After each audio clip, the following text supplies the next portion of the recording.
이제 여러분 오늘 말씀에 여로보암의 인생이 드디어 끝이 납니다. 근데 여러분 제가 오늘 이렇게 말씀을 준비하다 보니까 우리가 예수 믿는 사람이 아니면 여로보암은 꽤 괜찮은 왕 같아요. 왜냐하면 제가 그 여로보암의 일생을 다시 한번 앞에서 보니까 이 사람은 되게 자수성가하고 성공한 사람입니다. 여러분 곰곰이 생각해 보세요. 여로보암이 한나 솔로몬의 신하로 살다가 솔로몬의 눈앞에서 그 일 잘하는 것이 눈에 띄어서 결국 요셉 족속의 일을 맡기게 되죠. 그래서 이 몇몇 안 되는 그 솔로몬 아래에서 일하는 되게 귀한 사람으로 쓰임 받게 됩니다. 근데 그것으로만 그의 인생이 끝나는 게 아니에요. 그렇게 열심히 일하다가 어느 날 하나님께서 이를 택하셔서 네가 이제 솔로몬 이후에 북이스라엘의 왕이 될 거라고 말씀하십니다. 굉장히 성공한 인생 아닙니까? 그러다 또 어떻게 되죠? 또 사람들이 이 사람을 좋아하잖아요. 이 사람이 애굽으로 도망가지만 나중에 솔로몬이 죽고 르호보암이 왕이 됐을 때 사람들이 이 사람을 찾아와서 우리랑 함께 가서 왕 앞에서 우리의 어려움을 이야기해 달라고 이야기합니다. 굉장히 인기도 많았던 것 같아요. 그렇지 않습니까, 여러분? 그리고 르호보암이 이 여로보암과 백성들의 요청을 들어주지 않았을 때 북쪽에 있는 지파 사람들이 이 사람에게 우리의 왕이 되어달라고 이야기합니다. 여러분 생각해 보세요. 지금 이 시나에서 북이스라엘의 왕이 됐습니다. 그럼 성공한 인생 아닙니까, 여러분? 근데 거기서 끝나지 않죠. 이 사람이 자기 백성들을 얼마나 사랑했는지 그렇게 예루살렘에 내려가고는 고통을 덜어주기 위해서 사람들의 편의를 봐주기 위해서 어떻게 해요? 단과 베델에 여기 하나님이다라고 제단을 만들어줘서 너네가 굳이 내려가지 않아도 되는 수고를 덜어줘요. 그리고 원래 이스라엘에게 레위인만 하나님을 예배할 수 있지만 그런 불공정한 게 어디 있냐 해서 마음껏 예배할 수 있는 사람들을, 예배하고 싶어하는 사람들을 하나님 예배할 수 있는 사람으로 만들어줍니다. 그 나라가 잘 안정이 됐어요. 그러니까 우리가 이런저런 감정을 떼놓고 정말 세상적인 관점으로 보면 이 사람은 굉장히 좋은 왕 같아요. 그렇지 않습니까, 여러분? 이 신하에서 왕이 됐고 사람들에게 인기도 많았고 성공한 왕입니다. 불평등을 타파했어요. 하나님이 만들어 놓은 그런 불평등한 것을 없애버리고 사람들의 편의를 위해서 공정한 것을 잘 실천했습니다. 꽤 괜찮은 왕 아닙니까, 여러분? 그런데 오늘 본문에 보면 이런 사람과 정반대되는 사람이 나옵니다. 아비야죠. 저희가 14장 1절에서 이 아비야의 아들이 병들었다라고 이야기했습니다. 그 아들이 오늘 본문에서 죽어요. 볼까요? 14장 1절에서 여로보암 아들의 아비야가 병들었다라고 이야기합니다. 그리고 17절에 어떻게 되죠? 여로보암의 아내가 일어나 디르사로 돌아가 집 문지방에 이를 때에 그 아이가 죽었다라고 이야기하죠. 왕자로서 인정받고 기억되기 위해서는 적어도 어떻게 해요? 왕자 훈련을 잘 끝나서 아버지가 죽었을 때 그 나라를 잘 이어받아서 훌륭한 일들을 하는 게 우리가 흔히 생각하는 훌륭한 왕이죠. 근데 이 사람은 어떻습니까? 젊을 때에 병이 들어서 이 병을 하나님께 고침받지도 못하고 젊은 나이에 죽었습니다. 왕자로서 왕이 되지 못하고 죽었어요. 이것만큼 비참하고 불쌍한 인생이 있을까요, 여러분? 지금도 마찬가지죠. 지금도 우리가 젊은 사람이 일찍 요절하면 얼마나 불쌍하다고 생각해요. 근데 오늘 아비야가 그랬다라는 거죠. 나라도 이어받지 못하고 왕으로서 무언가 아무것도 이루지 못하고 일찍 젊은 날에 병으로 죽었습니다. 너무 불쌍하죠. 그런데 여러분, 이 둘을 하나님께서 어떻게 오늘 평가하실까요? 우리가 생각할 때 적어도 좀 괜찮은 왕 같고 자수성가하고 성공한 왕 같은 이 여로보암과 우리가 볼 때 너무나 불쌍하고 아무것도 이룬 것이 없고 병으로 비참하게 죽은 이 아비야를, 이 두 사람을 하나님께서 어떻게 평가하실까요? 여러분은 어떻게 생각하십니까? 여로보암이 되고 싶으세요? 아비야가 되고 싶으세요? 여로보암에 대한 평가가 하나님이 굉장히 박해요. 볼까요? 7절부터 제가 읽어보겠습니다. 가서 여로보암에게 말하라. 7절입니다. 하나님 여호와의 말씀이 내가 너를 백성 중에서 들어 내 백성 이스라엘의 주권자가 되게 하고 나라를 다윗의 집에서 찢어내어 내게 주었거늘 너는 내 종 다윗이 내 명령을 지켜 전심으로 나를 따르며 나보기에 정직한 일만 행하였음과 같지 아니하고 내 이전 사람들보다 더 악을 행하고 가서 너를 위하여 다른 신을 만들며 우상을 부어 만들어 나를 노렵게 하고 나를 내 등 뒤에 버렸도다. 무슨 말씀입니까? 네가 내 보기에 악을 행하고 내 종 다윗처럼 내 말에 순종하지 않고 우상을 만들고, 굉장히 표현이 재밌죠? 나를 네 등 뒤에 버렸다라고 이야기합니다. 여러분 여기에 동의하십니까? 하나님이 여로보암이 왕으로 이뤘던 것에 대해서 아무런 관심이 없으심을 저희가 볼 수 있죠. 또 볼까요? 19절 20절입니다. 여로보암의 그 남은 행적, 곧 그가 어떻게 싸웠는지와 어떻게 다스렸는지는 이스라엘 왕 역대 지작에 기록되니라. 저희가 왕에 대해서 이야기할 때 이 왕이 어떤 큰 일을 이뤘는지를 이야기할 것 같아요. 이 사람이 사람들을 위해서 무엇을 했고, 전쟁을 해서 이겼고, 큰 업적들을 만들었고, 이것들을 기록하고 이 사람을 기억할 것 같은데, 오늘 말씀 보니까 그런 것은 그냥 다른 책에 있다라고 이야기하죠. 20절입니다. 여로보암이 왕이 된 지 22년이라 그가 그의 수상들과 함께 잠에 그의 아들 나답이 대신하여 왕이 되니라. 22년 동안 왕으로서 했던 일을 열왕기상 저자는 관심이 전혀 없어요. 이 사람이 왕으로서 어떤 일을 했는지는 하나님의 관심이 전혀 아닙니다.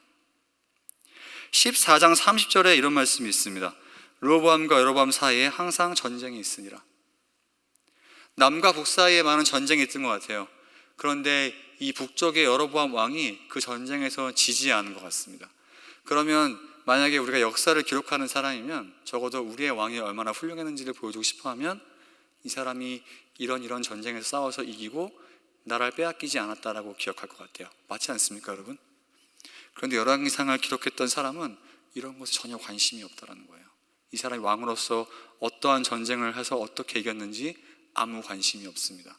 사람들에게 어떻게 인기가 많았고 무슨 일을 했는지, 이런 것이 좋은 왕을 평가하는 기준이 전혀 아니라는 이야기예요.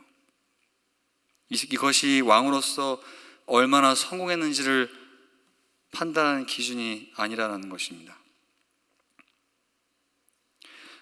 아비야는 어떨까요? 젊을 때 왕자로서 아무것도 하지 못하고 병으로 일찍 죽은 이 아비야는 그러면 열왕기상 저자가 어떻게 평가할까요? 한번 볼까요? 12절입니다. 너는 일어나 내 집으로 가라. 내 발이 성읍에 들어갈 때 그 아이가 죽을지라. 온 이스라엘이 그를 위하여 슬퍼하며 장사하려니와 여로보암에게 속한 자는 오직 이 아이만 묘실에 들어가리니 이는 여로보암의 집 가운데에 그가 이스라엘의 하나님 여호와를 향하여 선한 뜻을 품었음이니라. 우리가 볼 때 아무것도 이루지 못하고 젊은 나이에 병으로 요절했어요. 그런데 하나님께서 이 인생을 평가하시는 기준은 우리와 전혀 다르다라는 거죠. 오늘 이 13절을 다시 번역해야 맞습니다. 이렇게 번역하면 좋을 것 같아요. 이스라엘의 하나님 여호와께서 좋은 것을 발견하신 유일한 사람이 그이기 때문입니다. 여로보암의 이 왕가의 가족 중에서 하나님께서 보실 때 좋은 것을 발견한 유일한 사람이 이 아비야라고 이야기하고 있습니다. 이 좋은 것이 뭔지는 우리는 몰라요. 오늘 말씀이 설명하고 있지 않습니다. 그리고 이 사람이 무언가 이룬 것 같지도 않아요. 무언가 엄청난 일을 한 것 같지도 않습니다. 선한 마음을 품었고 뭘 아둥바둥 됐겠죠. 그런데 젊은 나이에 그냥 병으로 죽었다라는 거예요. 그런데 하나님께서 그의 마음을 아셨다라고 오늘 말씀이 이야기하고 있습니다. 오늘 본문에서 보면 하나님께서 인생을 평가하시는 기준은 딱 하나밖에 없습니다. 8절이에요. 너는 내 종 다윗이 내 명령을 지켜 전심으로 나를 따르며 나보기에 정직한 일만 행하였음과 같지 아니하고.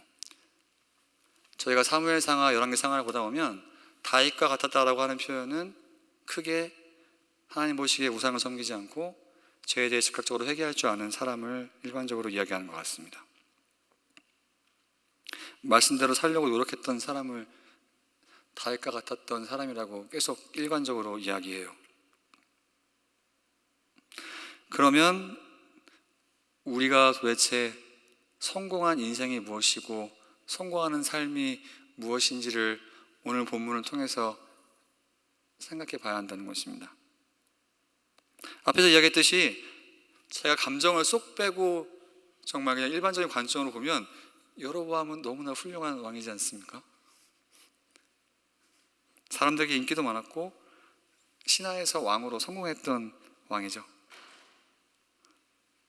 그런데 저희가 보았듯이 이 사람이 거기로 가는 과정 가운데 어떠한 일들을 했냐라는 거죠. 하나님 말씀을 마음대로 어기고 자기가 하고 싶은 대로 했죠.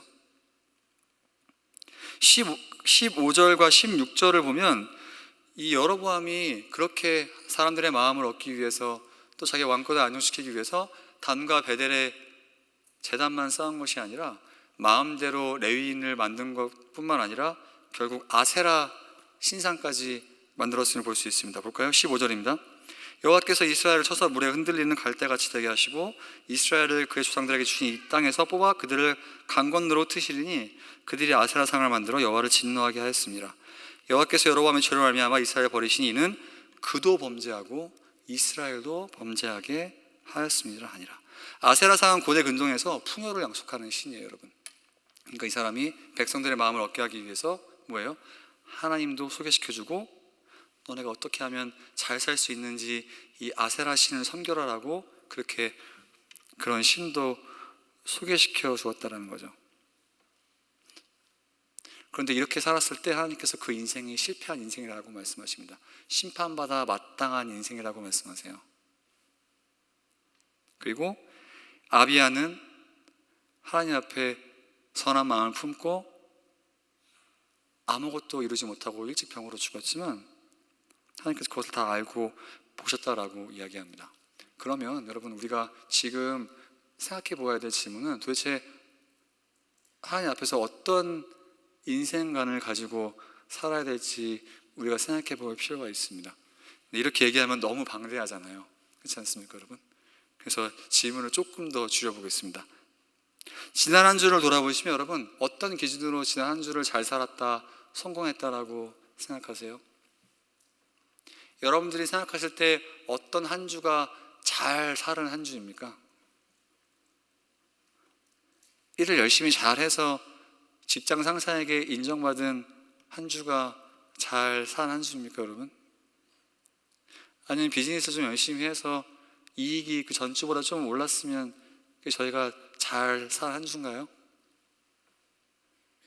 아니면 지난 한 주간 아무 문제 없이 평안하게 큰일 없이 살았으면 여러분 그것이 우리가 잘 산 한 주입니까? 성공은 어떻습니까, 여러분? 무엇이 성공인가요? 보통 우리에게 생각하는 성공은 어떤 거예요, 여러분? 직장에서 승진하고 비즈니스가 잘 되고 확장되고 자식들에게 아무 문제가 없고 우리 가정에 아무 문제가 없고 평안하게 잘 사는 거, 그렇죠? 그러면서 점점 집의 평수가 커지고 차가 좋은 걸로 계속 바뀌어지고 저희의 이 뱅크 어카운트의 숫자가 늘어나고 이런 것들이 우리가 성공이라고 생각하지 않습니까? 교회에서는 어떻습니까, 여러분? 교회에서 할 때 우리가 뭐 어떤 것이 성공한 신앙인이라고 이야기해요? 해가 바뀌면서 직분이 올라가면 그게 성공한 신앙인입니까, 여러분? 내가 집사가 되고 장로가 되고 권사가 되고 목사가 되면 그럼 내 신앙에 성공하고 있다라고 이야기할 수 있습니까? 내가 하는 봉사가 많아지고 사람들이 어떻게 교회에서 그런 일을 할 수 있습니까? 대단하시네요 라고 박수를 쳐주면 그것이 성공하고 훌륭한 신앙인입니까? 좋은 설교도 마찬가지죠. 제가 이 문밖을 나가서 사람들이 저에게 은혜 받았습니다, 좋은 설교입니다 라고 하면 그것이 하나님 보시기에 정말 좋은 설교일까요? 우리가 생각하는 성공과 복, 좋은 삶이 정말 무엇이냐라는 거죠.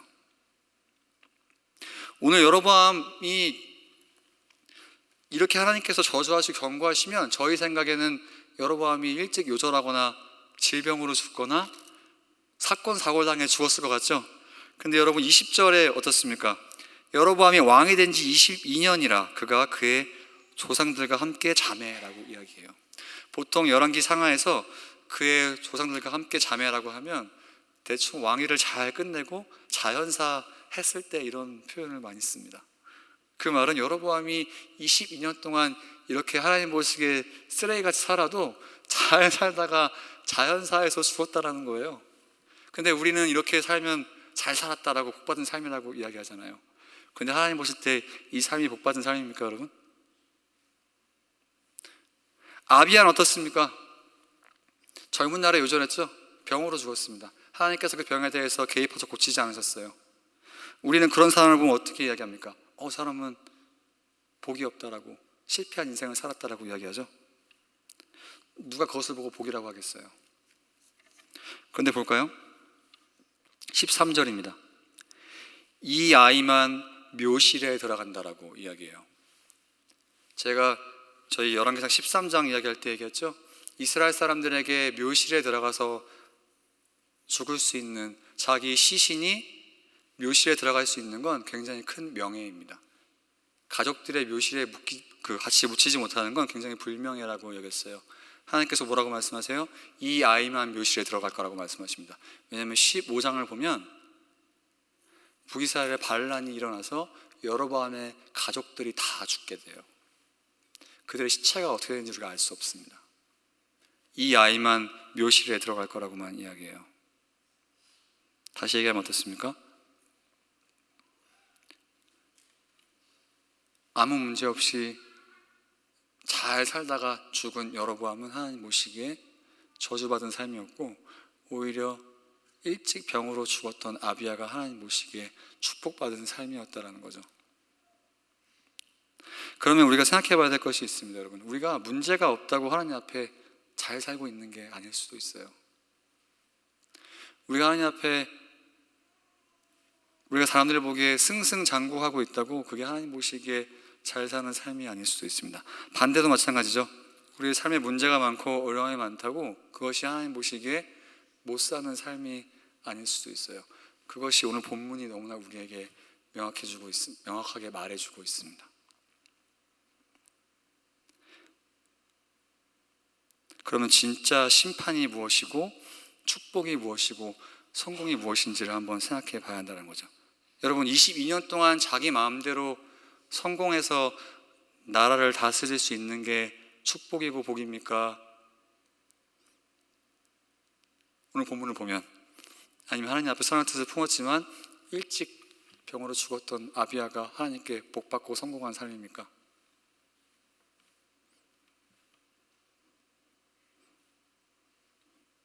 도대체 어떤 것이 여러분 복이라고 생각하세요? 어떤 것이 성공한 인생이라고 생각하십니까? 복도 마찬가지죠. 저희가 이제 많이 얘기했으니까 다시는 제가 또 이야기하고 싶지 않습니다. 복이 단순히 성공하고 돈 많이 버는 게 아니라라고 계속 저희가 이야기했어요. 오히려 오늘 본문에서는 어떻습니까? 젊어서 일찍 요절하는 게 축복이었죠. 왕위를 물려받지 못한 것이 축복이었습니다. 잘 죽은 것이 저주였어요. 긴 인생을 살아서 마음대로 다스릴 수 있게 된 여로보암의 삶이 하나님 앞에 오히려 저주였습니다. 이것을 우리가 안다면 우리 인생을 좀 어떻게 살을지 생각해 볼 필요가 있죠. 근데 이렇게 얘기하면 또 너무 거대한 질문이잖아요. 그러면 우리가 이번 한 주를, 우리가 이 사실을 안다면, 복이, 저주가, 축복이, 성공한 인생이 단순히 이런 것이 아님을 안다면 우리가 오늘 한 주를 어떻게 좀 구체적으로 살아낼 수 있을까요, 여러분? 7절부터 11절은 사실 히브리어로 한 문장이에요. 오늘 한국말 말씀은 되게 여러 가지 문장으로 뽑아놨지만 사실 쭉 읽히는 한 문장으로 되어 있습니다. 근데 여기서 우리의 이름을 넣어보면 너무 재밌는 것을 발견할 수 있어요. 근데 제가 여러분들의 이름을 넣을 수는 없죠. 제가 제 이름을 넣고 한번 오늘 말씀을 읽어보겠습니다. 7절부터 한번 볼게요. 가서, 되게 부끄럽네요. 가서 강성민에게 말하라고 이렇게 말씀하신 겁니다. 제가 주권자는 아니니까요.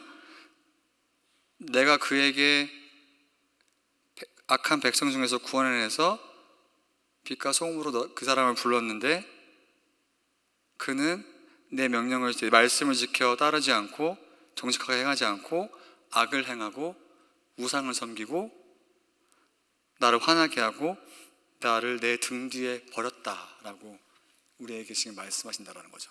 그런데 여러분 생각해 보세요. 우리가 어쩔 때 하나님을 등 뒤로 던지나요? 표현이 굉장히 재밌죠? 어쩔 때 우리가 하나님을 등 뒤로 던집니까? 제가 이해가 안 가는 것 중에 하나가 있어요, 여러분. 세상에서 성공을 하고 큰 일을 이루고 돈을 잘 벌고 잘 살고 명예를 얻고 싶으면 우리가 세상 사람들과 경쟁을 해야 됩니다. 그런데 여러분 곰곰이 생각해 보세요. 승진하고 돈 많이 벌고 명예를 얻고 하는 사람들이 다는 아니지만 대부분의 사람들이 정말 정직하게 그렇게 성공할 수 있습니까? 없습니까? 우리가 사는 세상이 그렇게 순진한가요? 어떻습니까, 여러분? 정직하게 살고 거짓말하지 않고 싸우지 않고 남을 모함하지 않고 그렇게 살면 세상에 성공할 수 있어요, 없어요? 여러분과 제가 사는 세상이 다릅니까, 여러분? 저는 무슨 딴 데 살고 있나요? 냉정하게 한번 말씀해 보십시오, 여러분. 어떻습니까? 성공할 수 있습니까, 없습니까? 없죠, 그렇죠? 그런데 그런 가운데서 성공하는 사람들은 어떤 사람들이죠? 똑같이 게임의 룰에 그 게임에 같이 들어가서 똑같은 룰로 싸워야 세상에서 승리할 수 있어요. 누가 나를 속이면 나 똑같이 더 속일 수 있어야 성공할 수 있습니다. 누가 나를 모함하면 더 모함을 해야 성공할 수 있어요. 여러분 되게 처음 듣는 말처럼 이야기하시네요. 아닙니까? 물론 정직하게 성공하는 사람들이 있죠. 근데 그런 사람들이 대부분입니까, 여러분? 아니죠. 세상이 그렇게 선하지 않습니다. 그렇다면 우리가 도대체 돈을 많이 벌고 성공하고 막 이런 가운데 우리가 똑같이 경쟁에서는 이런 사람들과 이길 수가 없어요. 이 사람들보다 더 악하지 않으면 이 싸움을 이길 수가 없습니다. 그런데 우리가 그 경쟁에서 살아남아서 이겼다? 그럼 냉정하게 우리가 돌아보면 우리는 어떤 삶을 살고 있는 걸까요? 똑같이 그 게임에 빠져서 똑같이 그 똑같은 룰로 싸울 수밖에 없겠죠? 거짓말을 해야 될 때 똑같이 나도 거짓말을 하고 남들을 등쳐먹어야 될 때 똑같이 등쳐먹고 남들을 모함해야 될 때 똑같이 나도 모함하고 남들과 싸워야 될 때 똑같이 싸워야 한다는 거죠. 그럴 때 우리가 하나님께 어떻게 하는 거예요? 하나님을 등 뒤로 버린다는 거예요. 성경에 보면 어려움 가운데 정직해 승리한 사람들이 있죠. 다니엘 같은 사람들이 있습니다. 그런데 그게 모든 경우가 아니라는 거예요. 다시 이야기하면 우리가 삶을 살아가면서 하나님 앞에 정직하게 살려고 노력하고 세상에서 어떻게든 하나님 말씀을 지키려고 아둥바둥 할 때 우리가 실패할 수도 있다는 겁니다. 오늘 말씀이 너무나 잘 보이잖아요. 아비야가 하나님 앞에 선한 뜻을 품었을 때 우리가 생각하는 하나님 같으면 어떻게 할 것 같아요? 하나님께서 아비야의 병을 고치시고 여로보암을 질병으로 치시고 아비야를 왕으로 삼아서 이 사람이 잘 다스리게 할 것 같죠? 오늘 말씀이 어떻게 됐습니까? 아비야는 병으로 죽었어요. 일찍 아무것도 이루지 못하고 죽었습니다. 그런데 하나님께서 그것을 뭐라고 말씀하세요? 그게 복이라고 말씀하신다는 거죠. 그러면 우리의 삶이 어떠해야 되라는 거죠, 여러분? 이 좋은 예가 예수님 아닙니까, 여러분? 예수님을 보면서 이스라엘 사람들이 뭐를 기대했어요? 예루살렘에 들어갔을 때 예수님이 드디어 예루살렘에서 왕좌에 앉아서 천군 천사들을 부르시고 이스라엘을 군사적으로 훌륭하게 만드셔서 로마 제국을 온 세계를 멸망하시고 다시 이스라엘을 부유하게 만드시겠지. 근데 우리가 같은 꿈이 우리가 갖고 있는 성공이 다르지 않죠? 내가 돈 많이 벌어서 성공해서 누가 나에게 어떻게 이렇게 성공할 수 있습니까? 라고 하면 제가 예수 믿었더니 이렇게 성공할 수 있었습니다 라고 이야기해서 그런 명예와 존경을 받고 싶은 거죠. 그런데 예수님이 어떻게 하셨습니까? 십자가에 돌아가시고 예수님이 십자가에 달리셨을 때 예수님 앞에 남은 제자가 몇 명이나 되셨습니까, 여러분?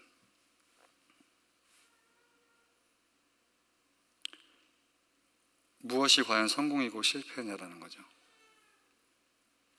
그런 의미에서 주님의 이름으로 저와 여러분이 이번 한 주 실패하기를 축원합니다.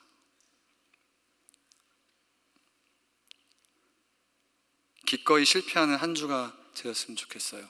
저도 그렇게 되기를 소원합니다. 여러분들에게 속고 손해보고 거지가 되십시오 이렇게 얘기하는 게 아니에요, 여러분. 그렇게 말씀을 드리고 싶은 게 전혀 아닙니다. 그런데 우리가 한 주를 살아가다 보면 삶의 순간순간에서 하나님을 등 뒤로 던지고 싶을 때가 있어요. 이거 내가 이것만 눈 감으면 괜찮을 것 같은데, 내가 이때만 거짓말 한번 하면 될 것 같은데, 내가 이때 한번 화를 내고 이때 한번 그냥 하나님 멋있다, 하나님 용서해 주십시오라고 하고 이렇게 행동하면 될 것 같은데, 그러면 내 삶이 좀 평화할 것 같고 내가 조금 더 인생이 괜찮아질 것 같고 조금 더 성공한 삶을 살 것 같은데, 그럴 때가 분명히 매 순간순간 올 거라는 거죠. 내가 이 손해만 안 보면 될 것 같은데. 그런데 오늘 말씀에서 이야기하는 성공이 계속 무엇인지 우리를 되돌아보게 한다는 거죠.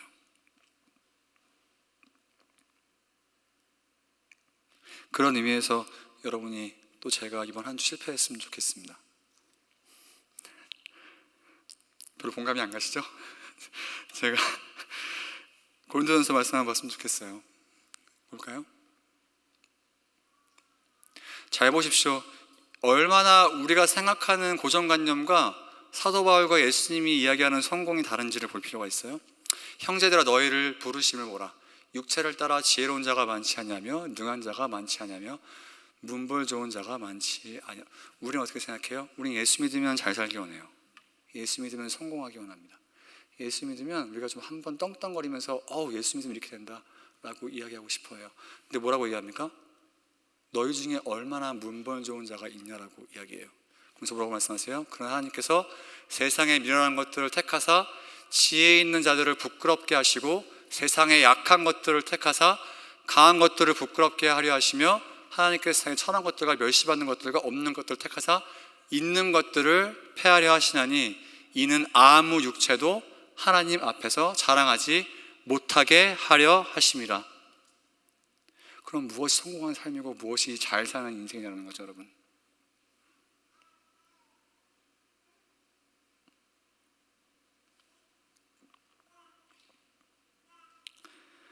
분명히 실패할 것입니다. 우리가 하나님 말씀을 따르다 보면 분명히 손해보고 실패하고 망할 때도 있을 거예요. 그것이 없다라고 제가 이야기할 수 없습니다. 여러분, 우리가 다니엘같이 그런 사람들같이 하나님께서 개입하셔서 하신다면 여러분, 순교자가 어떻게 있을 수 있습니까? 우리 교회 역사를 보다 보면 예수님의 이름을 붙잡고 죽은 사람들이 많죠? 그런 사람들이 어떻게 있을 수가 있어요? 우리가 주님의 이름으로 용기를 내고 시도하고 정직하게 살려고 할 때 분명히 손해볼 거고 피해볼 거고 때로는 상처 입고 망할 수도 있다는 거죠. 그런데 그것이 전혀 실패한 인생이 아니라고 하나님께서 말씀하신다는 거예요. 그런 의미에서 여러분, 이번 한 주 기꺼이 실패하는 저와 여러분이 되었으면 좋겠습니다. 마지막 한 말씀만 보고 마치겠습니다. 고린도후서 2장 14절입니다. 항상 우리를 그리스도 안에서 이기게 하시고 승리하게 하시고 이를 잘되게 한다고 말씀하지 않으세요? 이기게 하신다라고 합니다. 그렇죠? 우리가 믿음으로 그런 것들을 이겨내고 순종할 수 있게 하신다는 거예요. 우리로 알면 각처에서 그리스도를 아는 냄새를 나타내신 하나님께 감사하노라. 세상의 룰로 그 게임에 빠져서 싸우면 누가 우리를 보고 그리스도의 냄새를 맡을 수 있겠어요? 똑같이 그들에게 거짓으로 싸우고 악을 악으로 싸우면 그것이 어떻게 세상 사람이지 예수 믿는 사람이라고 할 수 있겠습니까? 그렇다면 우리가 살아가는 일터에서 우리 삶이 있는 곳에서 우리가 도대체 어떤 냄새를 내면서 살고 있냐라는 거죠. 여러분 주변에 있는 사람들이 여러분들을 보면 어떠한 냄새가 난다라고 이야기할 것 같으세요? 그리스도의 냄새입니까? 아니면 그가 속일한 냄새입니까?